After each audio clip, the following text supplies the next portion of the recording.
naka ny vato antsoina hoe scorie tany tasy ny fandaharana farany teto netiny izy reny ary ho ampidirina ao anaty laboratoire hanaovana fitiliana ny tanjona dia ny mba hahazona voka-pikarohana hoentina mampiroborobo ny fambolena marina mantsy fa tsy hitasy ihany no ahitana fipoahana volkano teto Madagasikara fa mifaritra maro ny fanady adina tahaka an'izao ahazona vokatra mba hahafahana mampiroborobo ny lafiny fambolena dia tsy natao ho an'ny tasy irery fa ho an'ny Madagasikara ray manontolo hiditra ao anaty laboratoire ary isika handalo ny dingana rehetra hahazona an'ilay vokatra mandritra ity fandaharana ity miarahaba antsika ampijeryn'ny televisionna malagasy manasanao hanaraka ny fandaharana rehefa avy nalaina tany itasy ireto vato volkanika antsoina hoe scorie ireto dia nampidirina tato amin'ity masinina ity nototoina mba hanjary vovoka kendrena hahatratra hatrany amin'ny aotra faingo 2 milimetatra ny habeny izany hoe vovoka tanteraka dia nakana sombina nentina namonjy ny laboratoire chimique mba hamantarana ireo singa ao anatiny ireo singa ireo dia misy lafiny maro izay tsy maintsy fatarina qui est échantillonné par l'analyse chimique du NPK, CA, MG, oligoéléments, ahitana le teneur handretare c'est marina ave ty produit ty zay vato votovoto ty raha amin'ny ankapobeny eny ambanivohitra reto satria eny andalana eny fenoany reto angamba any amintsika any raha mitotoro ambanivohitra dia ahitana zavatra ohatry reto indrindra koa fa amin'ny faritra izay atao hoe ahitana volcan teo aloha dia roso amin'ny analyse chimique zany tsika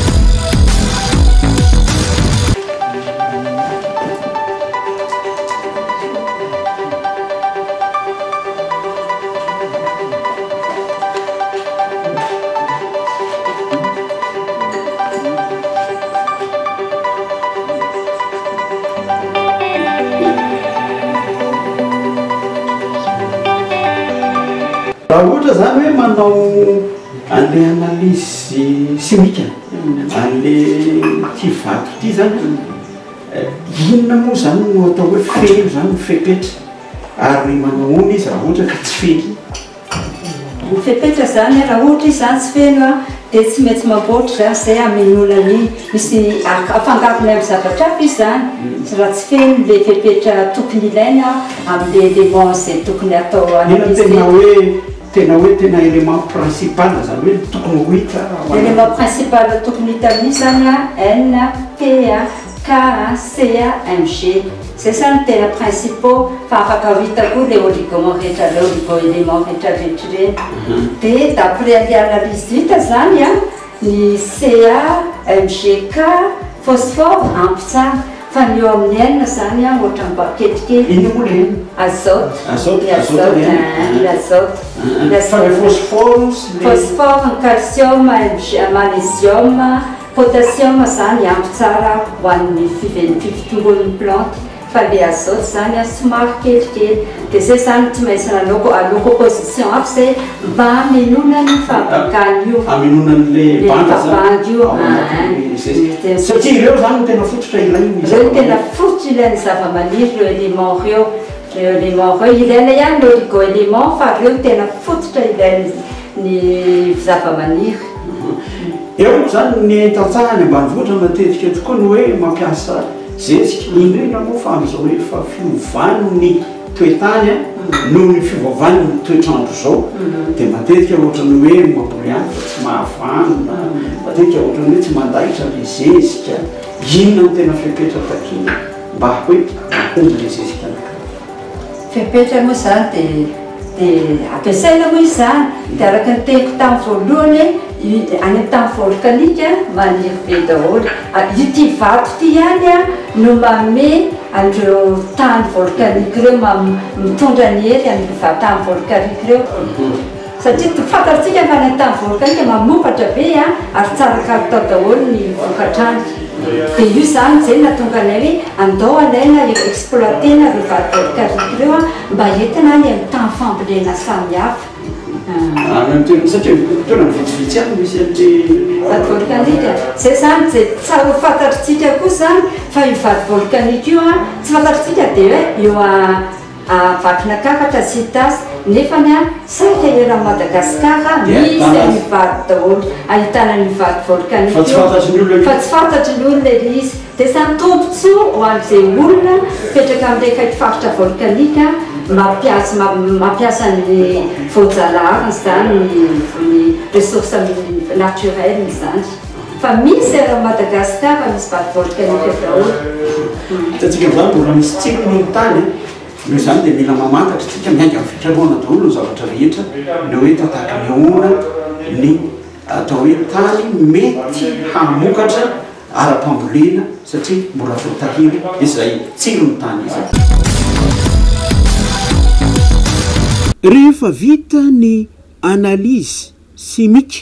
ka fantatra ny singa ao anatin'ny vato hita ihany koa izay tsy ampy ao aminy mba hanjariny zezika azo antoka dia miroso amin'ny faminonany banga ny pikaroka misy élément tsy ampy kely ny teneurany donc tsy maintsy mamboatra composition zay amena ny teneur io composition io nefa tsy ataotao fotsiny io fa misy proportion arahana koa dia lanjaina zany aloha le zavatra kampany lanjaina ina moa zany mety tsy moampy amin'izy tena tsy ampy amin'izy io zany alohany a dia tsy ampy azote io a dia tsy ampy matière organique zay zany tena tsy ampy ka tsy maintsy fenono zay zavatra zay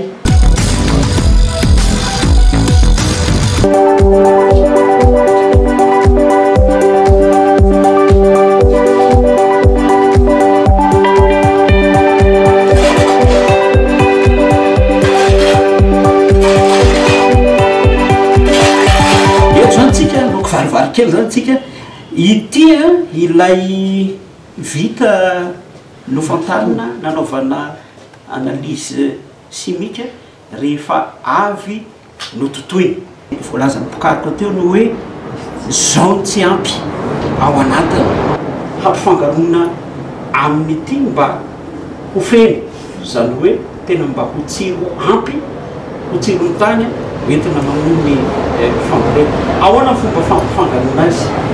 fampifangarona zany dia akampana fotsiny zay zany moa mbola tsy manana tena hoe antokony izy zany misy machine misy mba hoe tena homogène tsara le izy anahoana ny proportion zany hoe ny fifandanjan'ny lanjany hoe ity zany a na le vato a dia ity indray a avy amin'le fako apahefa nyty any ny apahefa nyty fa ty ny trois quart ty ny trois quart zany hoe ray apahefa sy ny composte ny ato atsofokato manahoana izy rehefa mifangaro izy zany rehefa mifangaro izy a dia lemelanamana hoe zero zesika volcanique volcanique efa betsaka zany fanandramana nataony taminy toerana maro teto analamanga alohany a dia tany ambobolava tany amoromani nampiasaina daholo lasy le vakatanety zany tena fanandramana tena nataony betsaka mpavivalan-tanety fa natao ihany tamin'ny varin-drano a tamin'ny légume tamin'ny voankazo katsaka fa ny tena nampiasaina azy tamin'ny varan-tanety mety tsara le izy mety tsara mahazo eo amin'ny 4 tonnes par hectare eo zany fampiasana an'io fampiasana azy zany ohatra zesika rehetrarehetra masa mampiasa zesika na hoe chimique ianao na iny dia tsy maintsy mampiasa zesika ahatra kilo organique foana zany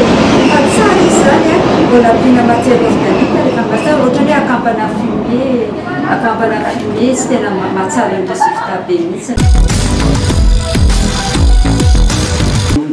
olana anankiray zany raha ny pamboleny zay a dia ohatrany somary mamofoka kely izy io zany rehefa ampiasaina dia efa eo ampanaovana pikaroana amin'izao fotoana izao a mba hatonga azy granulé mba atao forme granulé ohatrity izy dia mbola andala pikaroana antsika ny akora ilaina amin'ilay izy a dia ohatrany ahoana ny fomba zao zao vita zao inona nafangaro taminy nafangaro amin'io zany zao a nasiana lion kely izy a dia nasiana rano kely dia natao tamin'ity machine ity zany zao aloha ohatr'izao zany ohatr'izao zao mivoaka vao fa mbola andalapika koa antsika zany anatsaratsara ana bebe kokoa ale izy raha zao izy zany de mba moramora oentina mora ampiasaina moa izy zany raha ilayntsika zao de tsisy mamofoka tsisy mamofoka zay le tanjona zany mba tsy hamofoka tsony mihitsy izy miasa andro manalina ny pikaroka tsy vitan'ny famoronana fotsiny fa na ny vokatra efa azo aza de kendrena ny hahatsaratsara azo kokoa ho mora ampiasaina ary ahifanafaty azy eo amin'ny mpampiasa ho antsika zay mampiasa de vokapika voa zany zao ny vita firy grame zany 5 kilo mampiasapisatra ihany ohatry zao zany izy ny vita ire zao ampitandroly firy izy zao eo amin'ny 2 tonnes par hectare zany fampiasanay foana manao 2 tonnes par hectare zay no ampiasana fampiasanay azy betsaka zany azo ampiasana azy betsaka ny azo ampiasana azy rehefa mety volo rehetrarehetra mety daholo ampiasainay amin'ny bozaka ampiasainay amin'ny voankazo ampiasainay amin'ny voninkazo satria ilainy koa le résultat indroa miantaona nanarahantsika ny fandaharana teto na fantarantsika fa anisan'ny firenena volkanika zany hoe nahitana volkano teto Madagasikara tamin'ny fotoanandrony amin'ny maha volkanika azy izay dia tokony ho faritra lonaka sy mamokatra eo amin'ny lafin'ny fambolena misy ireo singa zay navelona ny volkano maro karazana izy ireny zay no fantarintsika teto inona hodina iny izy